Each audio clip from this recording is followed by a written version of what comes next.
Friends, welcome to AGU vibe. നമ്മൾ discuss ചെയ്യാൻ പോകുന്നത് ഇറ്റാലിയൻ മൂവിയായ ബൈസിക്കിൾ തീവ്സിനെ കുറിച്ചാണ്. ഈ മൂവി ഡയറക്റ്റ് ചെയ്തിരിക്കുന്നത് വിറ്റോറിയോ ഡെ സിക്ക എന്ന ഇറ്റാലിയൻ ഡയറക്ടറാണ്. 1948 ഈ മൂവി റിലീസ് ചെയ്യുന്നത്. നമുക്കറിയാം, ഈ പീരീഡ് സെക്കൻഡ് വേൾഡ് വാറിന് ശേഷമുള്ള ടൈമായിരുന്നു. ആ ടൈമിലുള്ള ഇറ്റാലിയൻ സൊസൈറ്റീനെ കുറിച്ചും അവരനുഭവിച്ചിരുന്ന സ്ട്രഗിൾസിനെ കുറിച്ചും ഒക്കെയാണ് ഈ മൂവി പോർട്രേ ചെയ്യുന്നത്.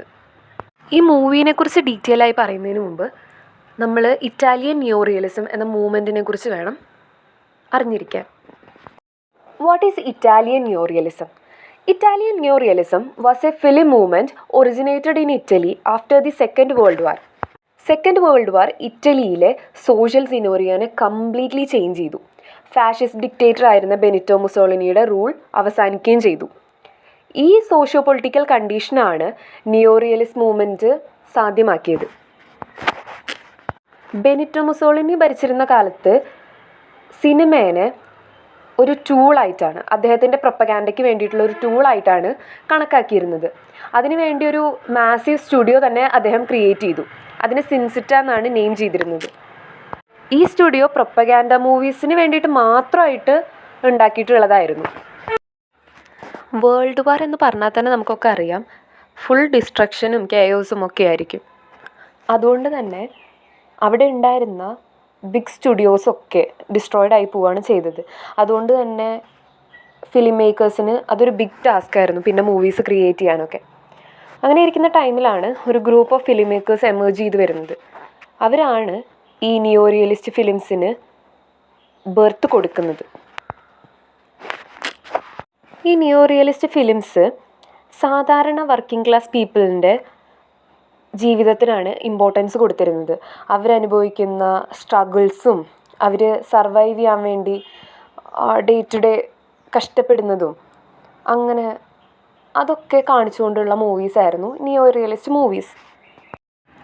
നമുക്കെല്ലാവർക്കും അറിയണ കാര്യമാണല്ലേ, ഒരു വാർ ഉണ്ടായിക്കഴിഞ്ഞ് കഴിഞ്ഞാൽ ആ വാറിൽ ജയിക്കുന്നവർക്കാണെങ്കിലും തോൽക്കുന്നവർക്കാണെങ്കിലും ഏറ്റവും കൂടുതൽ ലോസ് ആയിരിക്കും ഉണ്ടാവുക. രണ്ട് പേരുടെ സൈഡിലും ലോസ് ഉണ്ടായിരിക്കും.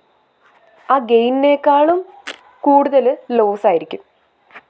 പോസ്റ്റ് വേൾഡ് വാർ ഇറ്റലിയുടെ ഫിനാൻഷ്യൽ സെക്ടർ ഒന്നും ഒരു സ്റ്റേബിൾ ആയിരുന്നില്ല. പോവേർട്ടി ആയിരുന്നു അവിടെ എല്ലായിടത്തും. അൺഎംപ്ലോയ്മെൻറ്റും ആൾക്കാരൊക്കെ പ്രത്യേകിച്ച് വർക്കിംഗ് ക്ലാസ് പീപ്പിളൊക്കെ ഭയങ്കരമായിട്ട് സ്ട്രഗിൾ ചെയ്യേണ്ടി വന്നു, ജോലിക്ക് വേണ്ടിയിട്ടും അന്നന്നത്തെ ലിവ്ലിഹുഡിന് വേണ്ടിയിട്ടും. Italian neorealist movement started with the release of the film Rome Open City, directed by Roberto Rossellini in 1945. ആ ടൈമിലെ ഇമ്പോർട്ടൻറ്റ് ഡയറക്ടേഴ്സ് ആയിരുന്നു Roberto Rossellini, Federico Fellini, Vittorio De Sica, Luchino Visconti ഇവരൊക്കെ. നേരത്തെ പറഞ്ഞല്ലോ വലിയ വലിയ സ്റ്റുഡിയോസൊക്കെ ഡിസ്ട്രോയിഡ് ആയിന്ന്. അതുകൊണ്ട് തന്നെ ഈ ഡയറക്ടേഴ്സിന് ഷൂട്ടിംഗ് ലൊക്കേഷൻ കണ്ടെത്തുന്നത് ഒരു ടാസ്ക് ആയിരുന്നു. പിന്നെ വർക്കിംഗ് ക്ലാസ്സിൻ്റെ ലൈഫിനെ കുറിച്ചാണ് മൂവീസ് പോർട്രേ ചെയ്തിരുന്നതെന്ന് പറഞ്ഞല്ലോ. അതുകൊണ്ട് തന്നെ ലൊക്കേഷനും റിയൽ ലൊക്കേഷൻ ആയിരിക്കണമെന്ന് ഡയറക്ടേഴ്സിന് നിർബന്ധമുണ്ടായിരുന്നു.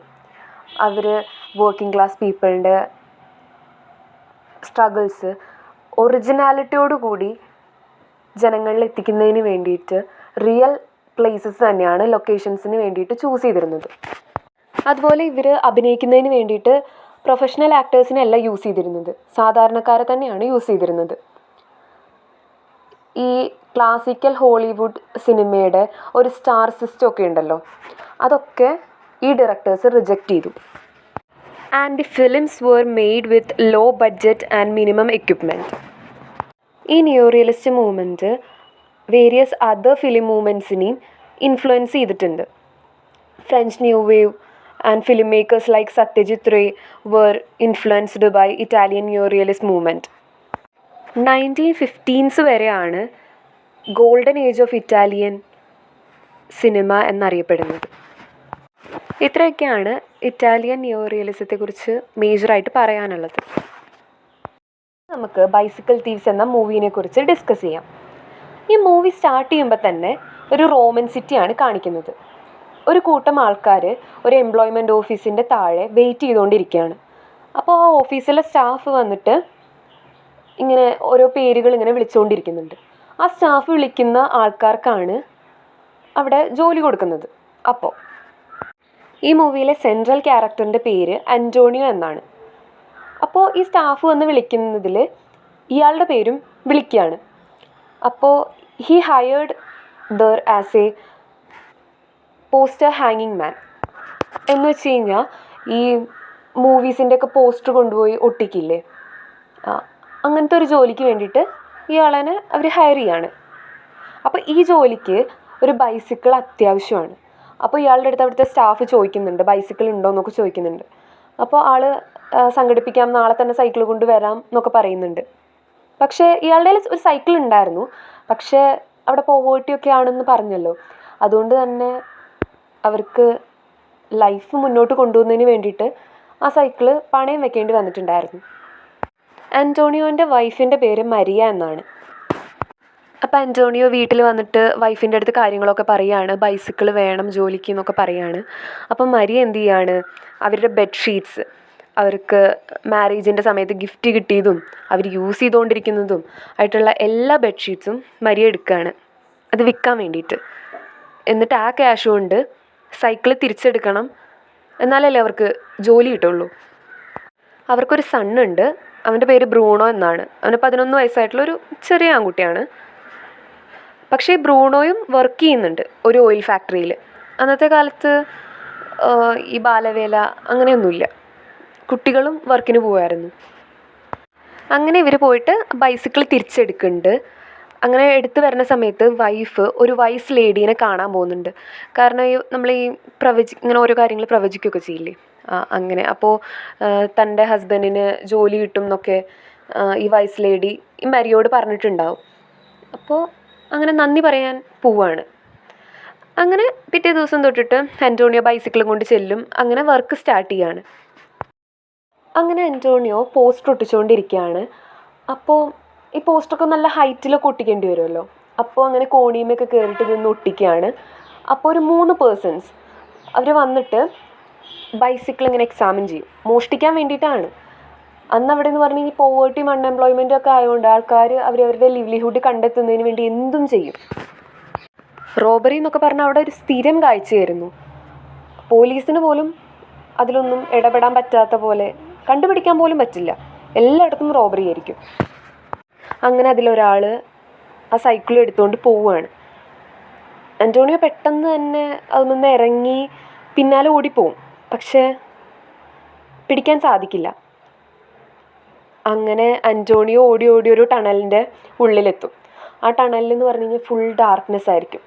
ആ ഒരു ഡാർക്ക്നെസ് സിംബലൈസ് ചെയ്യുന്നത് ആ ഒരു ലൈറ്റ്, അന്റോണിയോയുടെ ലൈഫിൽ വന്നൊരു ലൈറ്റായിരുന്നു ആ ജോബ്. അതും നഷ്ടപ്പെട്ട് അന്റോണിയോയുടെ മൈൻഡ് തന്നെ ഒരു ഡാർക്ക്നെസ്സിലേക്ക് പോകുന്നതാണ് ഈ സീനിലൂടെ സിംബലൈസ് ചെയ്യുന്നത്. ജോലിക്ക് പോകുമ്പോൾ അന്റോണിയോ സൈക്കിളിന്മേൽ മകനെയും കൂട്ടിയിട്ടായിരിക്കും പോയിട്ടുണ്ടാവുക. ഒരു മകനെ ഓയിൽ ഫാക്ടറിയുടെ മുമ്പിൽ ഇറക്കിയിട്ടാണ് അന്റോണിയോ വർക്കിന് പോയിട്ടുണ്ടായിരുന്നത്. അങ്ങനെ ഇവർ പോലീസ് സ്റ്റേഷനിൽ പോയിട്ട് കംപ്ലൈൻറ്റ് കൊടുക്കാൻ തീരുമാനിക്കും. എന്നിട്ട് അച്ഛനും മകനും കൂടി വീട്ടിലേക്ക് തിരിച്ചു വരും. ബസ്സിലാണ് തിരിച്ചു വരിക. എന്നിട്ട് മകനെ വീട്ടിലാക്കിയിട്ട് അന്റോണിയോൻ്റെ ഒരു ഫ്രണ്ടിനെ കാണാൻ പോകും, ഇങ്ങനെ സൈക്കിൾ മോഷണം പോയ കാര്യമൊക്കെ പറയാൻ വേണ്ടിയിട്ട്. അന്റോണിയോൻ്റെ ഫ്രണ്ട് ഒരു പ്ലേ ഹൗസിലാണ് വർക്ക് ചെയ്തിരുന്നത്. അങ്ങനെ പിറ്റേ ദിവസം അന്റോണിയോൻ്റെ സണ്ണും ഫ്രണ്ടും ഒക്കെ കൂടിയിട്ട് ഈ സൈക്കിൾ കണ്ടുപിടിക്കാൻ വേണ്ടിയിട്ട് പോവുകയാണ്. അങ്ങനെ അവർ റോമിലെ തന്നെ ഒരു വലിയ മാർക്കറ്റ് പോലെയുള്ള ഇങ്ങനെ മോഷ്ടിച്ച സാധനങ്ങളൊക്കെ കൊണ്ടുവന്ന് വിൽക്കുന്ന അങ്ങനത്തെ ഒരു സ്ഥലത്തേക്ക് പോവുകയാണ് സൈക്കിൾ അന്വേഷിച്ചിട്ട്. Then they go to Porta. അതൊരു മാർക്കറ്റ് പ്ലേസ് ആണ്. അങ്ങനെ അവിടെ നിന്നൊന്നും കിട്ടില്ല. അന്റോണിയോൻ്റെ ഫ്രണ്ട് തിരിച്ചു പോവും. എന്നിട്ട് അന്റോണിയോയും സണ്ണും കൂടിയിട്ട് ഒരു ബ്രിഡ്ജിൻ്റെ അവിടെ നിൽക്കുന്ന സമയത്ത് ഒരു യങ് മാൻ ഒരു ഓൾഡ് മാനുമായിട്ട് ഇങ്ങനെ സംസാരിച്ച് നിൽക്കുന്നത് കാണും. അപ്പോൾ അന്റോണിയോ റെക്കഗ്നൈസ് ചെയ്യും ആ യങ് മാനാണ് അവൻ്റെ ബൈസിക്കിൾ മോഷ്ടിച്ചിട്ടുണ്ടാവുക. അപ്പോൾ അന്റോണിയോ പിന്നാലെ പോവും. അപ്പോഴേക്കും യങ് മാൻ അവിടുന്ന് ഓടിപ്പോവും. അപ്പോൾ ഈ ഓൾഡ് മാനോടാണല്ലോ സംസാരിച്ചിരുന്നത്. അപ്പോൾ ഓൾഡ് മാനോട് യങ് മാനെ കുറിച്ചുള്ള കാര്യങ്ങൾ ചോദിക്കും. പക്ഷേ ആളൊന്നും വിട്ടു പറയില്ല. അയാൾ അന്റോണിയോ പറയുന്നൊന്നും മൈൻഡ് ചെയ്യാതെ ആദ്യം ഒരു ബാർബർ ഷോപ്പ് പോവും.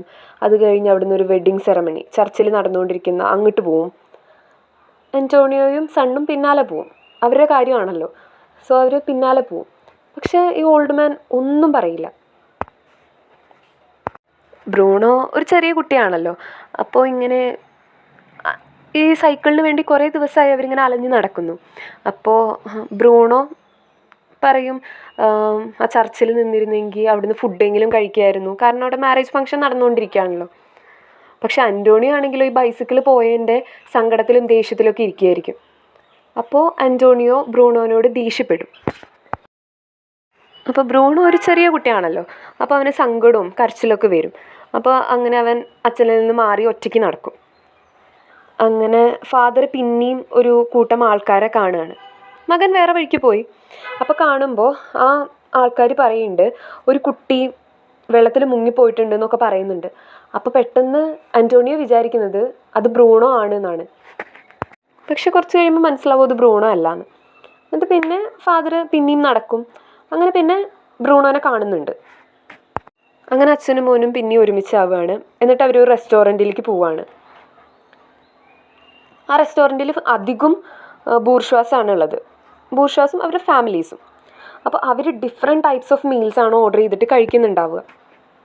അപ്പോൾ അന്റോണിയോ പറയുകയും ചെയ്യുന്നുണ്ട്, നമ്മൾ നന്നായി ഹാർഡ് വർക്ക് ചെയ്താലാണ് അവരെ പോലെ അത്രയും നല്ല ഫുഡൊക്കെ കഴിക്കാൻ പറ്റുള്ളൂ എന്ന് ബ്രൂണോനോട് പറയുന്നുണ്ട്.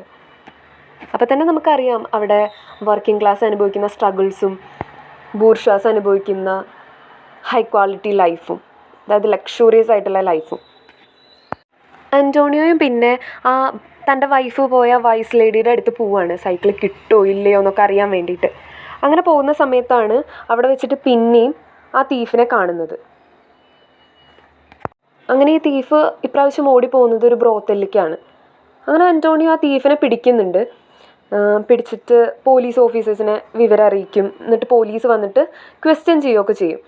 പക്ഷേ ആ ഭാഗത്തുള്ള എല്ലാവരും തീഫ്സ് തന്നെ ആയിരിക്കും. അതുകൊണ്ട് അവർ ഈ തീഫിനെയാണ് സപ്പോർട്ട് ചെയ്യുക. അയാൾ അങ്ങനെയൊന്നും ചെയ്യില്ല എന്നൊക്കെ പറഞ്ഞിട്ട്. പിന്നെ ആ തീഫിൻ്റെ വീട്ടിൽ പോയി സെർച്ച് ചെയ്യുമ്പോൾ അവിടുന്ന് ഈ സൈക്കിളൊന്നും കിട്ടില്ല. അപ്പോൾ ഒരു എവിഡൻസും ഇല്ലാതെ ആളെന്നെ കസ്റ്റഡിയിലെടുക്കാൻ പറ്റില്ലല്ലോ. അങ്ങനെ അന്റോണിയോയ്ക്ക് തൻ്റെ സൈക്കിൾ കിട്ടില്ല എന്ന് പൂർണ്ണ വിശ്വാസമാവും. അങ്ങനെ അന്റോണിയോയും ബ്രൂണോയും കൂടിയിട്ട് ഒരു ഫുട്ബോൾ സ്റ്റേഡിയത്തിൻ്റെ അവിടെ പോവും. അവിടെ കുറേ സൈക്കിൾസ് ഇരിക്കുന്നുണ്ടാവും. ഈ ഫുട്ബോൾ മാച്ച് കാണാൻ വന്നവരൊക്കെ സൈക്കിളിൽ വന്നവരുടെയൊക്കെ സൈക്കിൾ ഇങ്ങനെ തോനെ വെച്ചിട്ടുണ്ടാവും. അപ്പോൾ അന്റോണിയോ ഡിസൈഡ് ചെയ്യാണ് അതിൽ നിന്നൊരു സൈക്കിള് മോഷ്ടിക്കാൻ. എന്നാൽ ബ്രൂണോ ഇത് കാണാനും പാടില്ല. ബ്രൂണോനെ വീട്ടിലേക്ക് പറഞ്ഞു വിടുകയാണ്. എന്നിട്ടാണ് സൈക്കിള് മോഷ്ടിക്കുന്നത്. പക്ഷേ മോഷ്ടിക്കാൻ സാധിക്കില്ല. അപ്പോഴേക്കും ആളുകൾ അന്റോണിയോനെ ക്യാച്ച് ചെയ്യും. എന്നാൽ ബ്രൂണോ പോയിട്ടുണ്ടാവില്ല. ബ്രൂണോ ഇതെല്ലാം കാണുന്നുണ്ടായിരിക്കും. അങ്ങനെ അന്റോണിയോനെ പോലീസിന് കൈമാറാനോ ഉപദ്രവിക്കാനൊക്കെ ശ്രമിക്കും. അപ്പോൾ ബ്രൂണോ ബെഗ് ചെയ്യാണ് ആൾക്കാരുടെ അടുത്ത്, അങ്ങനെയൊന്നും ചെയ്യരുത്, അച്ഛനെ വെറുതെ വിടണം എന്നൊക്കെ പറഞ്ഞിട്ട്. അങ്ങനെ ആൾക്കാർ എന്തായാലും സൈക്കിൾ മോഷണം പോയില്ലല്ലോ, അങ്ങനെ അന്റോണിയോനോട് ക്ഷമിച്ചിട്ട് പൊക്കോളം വേണ്ടിയിട്ട് വിട്ടയക്കുകയാണ്. അങ്ങനെ ലാസ്റ്റ് സീനിൽ നമ്മൾ കാണുന്നത് അന്റോണിയോയും ബ്രൂണോയും ഇങ്ങനെ കൈ കോർത്ത് പിടിച്ച് നടന്നു പോവുകയാണ്. അതാണ് ആ ലാസ്റ്റ് സീൻ. ഇത്രയാണ് ആ മൂവീനെ കുറിച്ച് പറയാനുള്ളത്. ഈ മൂവിയിൽ മുഴുവനും വർക്കിംഗ് ക്ലാസ് പീപ്പിളിന് സഹിക്കേണ്ടി വന്ന സ്ട്രഗിൾസും എക്സ്പ്ലോയിറ്റേഷനും ഒക്കെയാണ് പറയുന്നത്. വേൾഡ് വാറിന് ശേഷം ഇറ്റാലിയൻ സൊസൈറ്റിയിലുണ്ടായ എക്കണോമിക് ലോസും പോവേർട്ടി, അൺഎംപ്ലോയ്മെൻറ്റ്, ഇതൊക്കെ വർക്കിംഗ് ക്ലാസ്സിനെ എങ്ങനെയാണ് വളരെ നെഗറ്റീവായിട്ട് ബാധിച്ചതെന്നൊക്കെയാണ് പറയുന്നത്. ഈ മൂവിയിലെ റിയലിസ്റ്റിക് ലൊക്കേഷൻസും നോൺ പ്രൊഫഷണൽ ആക്ടേഴ്സും ഇതൊക്കെ തന്നെയാണ് ഈ മൂവിയുടെ ഏറ്റവും വലിയ സവിശേഷത. ഇറ്റാലിയൻ ന്യൂ റിയലിസം എന്ന മൂവ്മെൻറ്റിന് ഏറ്റവും ആപ്റ്റായിട്ടുള്ള ഒരു മൂവി തന്നെയാണ് ബൈസിക്കിൾ തീവ്സ്. എല്ലാവർക്കും ഇറ്റാലിയൻ ന്യൂ റിയലിസം ഈ ബൈസിക്കിൾ തീവ്സ് എന്ന മൂവിയിൽ എന്താണ് പറയുന്നതെന്നും മനസ്സിലായെന്ന് വിചാരിക്കുന്നു. ഇഷ്ടമായെങ്കിൽ സപ്പോർട്ട് ചെയ്യുക, സബ്സ്ക്രൈബ് ചെയ്യുക, ഫ്രണ്ട്സിന് ഷെയർ ചെയ്ത് കൊടുക്കുക. താങ്ക്സ്.